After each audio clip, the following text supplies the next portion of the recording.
Bora, pessoal, Thales Veríssimo Lima, e vamos para aquele nosso bate-papo quase diário que acontece agora mais aqui no escritório, que eu gosto desse negócio aqui, é bem dinâmico.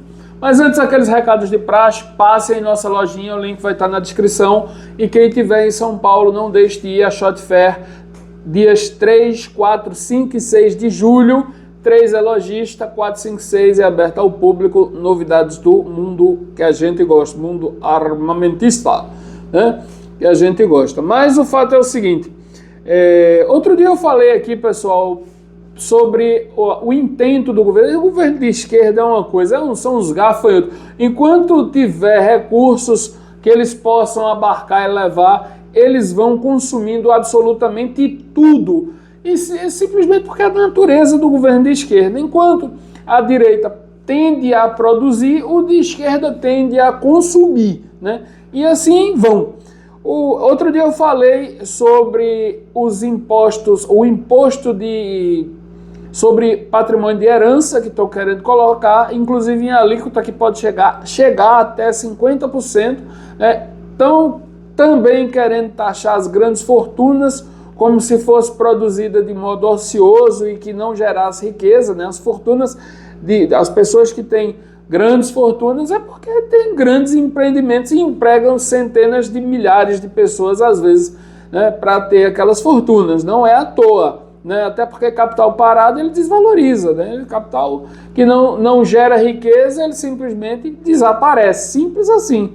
E rapidamente. Quem não viu fortunas aqui no Brasil mesmo acabar em razão dos herdeiros que não souberam gerir o patrimônio deixado pelos pais. Eu lembro bem que meus pais falavam, não é da minha época, mas enfim, eu li já sobre os Matarazzo, né, que praticamente sumiram do país ou não tem mais o brilho e esplendor que tinham antes, né, e tantas outras fortunas que estão aí, que desapareceram pelo simples fato da má gestão. Não por nada, pelo simples fato da má gestão.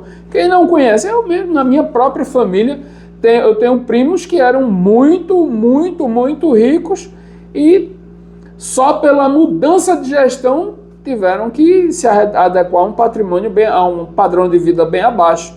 E outros que quando quando morreram, os filhos não souberam gerir também, perderam fazendas, perderam comércios de atacado e por aí vai. Acho que todo mundo tem uma história dessa, ou na família ou próxima, né? E o governo, assim como o inverso, toda a família tem, todo mundo conhece alguém que saiu do nada, né, do zero absoluto e foi a números astronômicos, né? E vem o governo agora, na verdade essa conversa é bem antiga, já de 2020, mas é o que está circulando em razão do intento que se tem agora do governo, principalmente com relação a essa taxação das grandes fortunas. Eu vou tocar aqui uma conversa, esse vídeo eu peguei aqui do perfil de Carla Zambelli, a deputada, e ele está aqui com a data de 1/7, mas é bem atual, é sobre o 9 dedos. Já repara o que ele diz aqui, ó. Para sobreviver. Precisa de um carro, tá bom, ele vai ter um carro. Precisa de uma casa na praia, vai ter uma casa na praia. Precisa de, uma casa de campo, ele vai ter uma casa de campo. Ele precisa de 3 pares de sapato, sabe? Chega uma hora... 3 pares. Não precisa mais, então não pode acumular dinheiro. Já tá. O cara vai guardar assim. Quer dizer... Então, pelo que ele está dizendo aqui, vai ter um carro, uma casa na praia, uma casa no campo, provavelmente a casa de morar, já são 3 casas, já não é para muita gente, 3 casas já não é para muita gente. Eu mesmo não tenho 3 casas, né? E 3 pares de sapato. Para mais do que isso, é excesso e tem que dar ao governo, tem que dar ao Estado, né? Aí me vem a pergunta, se eu conseguir essas 3 casas, como tem muita gente que consegue aí, enfim, acerta um negócio, é um empreendedor de alta produtividade, né, bem eficiente. Se eu conseguir isso com 10 anos de vida, né, 10 anos de trabalho, para que eu vou trabalhar dos 30 aos 40 se eu conseguir isso? Ou começando mais, dos 25 aos 35, se eu conseguir essas 3 casas? Quer dizer que o que passar disso o governo vai tomar. Então para que eu vou trabalhar mais? Essa é a pergunta. Para que eu vou trabalhar para conseguir a quarta casa se o governo não vai deixar eu ter a quarta casa, ou o segundo carro, ou ainda o quarto par de sapatos? Eu só vou poder ter 3 pares de sapatos, uma casa na praia, minha outra casa, uma casa no campo e um carro. Acabou-se. Para que eu vou trabalhar mais então? Aí a questão é, se o governo exaurir esse recurso e do próximo e não tiver mais ninguém de onde ele tirar, ele vai nivelar todo mundo por cima, pelos que querem trabalhar, ou por baixo, pelos que já disseram, já chegou no meu limite aqui, eu não posso mais trabalhar, o que eu trabalhar vai ser para o governo, então eu vou ficar em casa e assistir Netflix o resto da minha vida. Me aposentei com 10 anos de serviço. E a previdência para recolher para o povo? E os empregos? Né? Então, assim, é umas maluquices da esquerda de querer retirar o patrimônio de quem legitimamente conseguiu trabalhando e mantém empregando outras pessoas e gerando mais riqueza.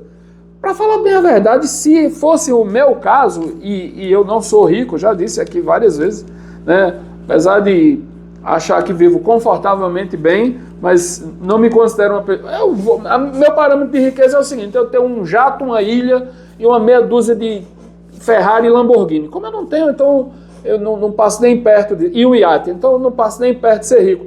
Então a questão é muito simples. Para que eu vou ficar aqui? Se eu tiver acesso a esses bens que o governo vai tomar, não é melhor eu liquidar e ir para um país livre, onde eu possa exercer minha propriedade plenamente, sem interferência do governo? Eu acho que tem dezenas, centenas de países que podem receber e vão adorar receber brasileiros que levem suas fortunas para lá. Estados Unidos, Austrália, Inglaterra, para começar a conversa. São países muito parecidos com a gente e que iriam adorar receber alguns milhões de dólares de fortunas emigradas do Brasil. Eu, com certeza, iria. Eu, na verdade, com o pouco que eu tenho, já estou com vontade de vender meus cacarecas e ir embora daqui. Quanto mais tendo centenas de milhões de reais, como algumas pessoas têm, que podem ser simplesmente confiscadas por uma canetada 30 bilhões de dólares para ele. Desse indivíduo aqui. Fazer o quê? Quando ele morrer? Para deixar para os filhos. Que são muitos herdeiros que nunca trabalharam, que vão ficar com o resto do dinheiro, do que o ser humano precisa. Quer dizer, ele não admite que os herdeiros, que muitas vezes cooperam, como eu cooperei a vida toda com os empreendimentos dos meus pais, não fiquem com a herança advinda da família. Para ele é mais legítimo deixar para o Estado, que nunca fez nada e tributou a vida todinha a fortuna da família, o patrimônio da família e o rendimento da família, né? Se for funcionário público, paga imposto retido na fonte. Se for comerciante, paga imposto, tem que pagar o imposto pela emissão da nota. Se for industrial, paga os impostos aí da industrialização dos bens. Quer dizer, o cara, do que sobra, da lama que sobra, depois de pagar todo mundo, todas as pessoas, aí consegue acumular alguma coisa, aí o Estado vem e diz, não, você não vai ficar com isso não, eu vou tomar o resto que sobrou.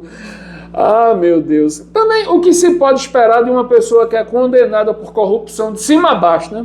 Em todas as instâncias do país, só pode querer realmente tomar tudo que é do outro, né? Uma pessoa que foi condenado na primeira instância, segunda instância, terceira instância, por um juiz, três juízes, e mesmo assim ainda está no governo, só pode realmente, não pode pensar diferente, senão querer tomar tudo que é do outro até a última vírgula. É um absurdo. Vamos prestar atenção nesses impostos novos que estão surgindo aí, inclusive das comprinhas de até $50 e herança e grandes fortunas. Isso vai ter um impacto econômico no Brasil severo. Onde testaram essa receita, o país empobreceu rapidamente. Para mais vídeos como esse, inscreva-se no canal. Um abraço, tchau!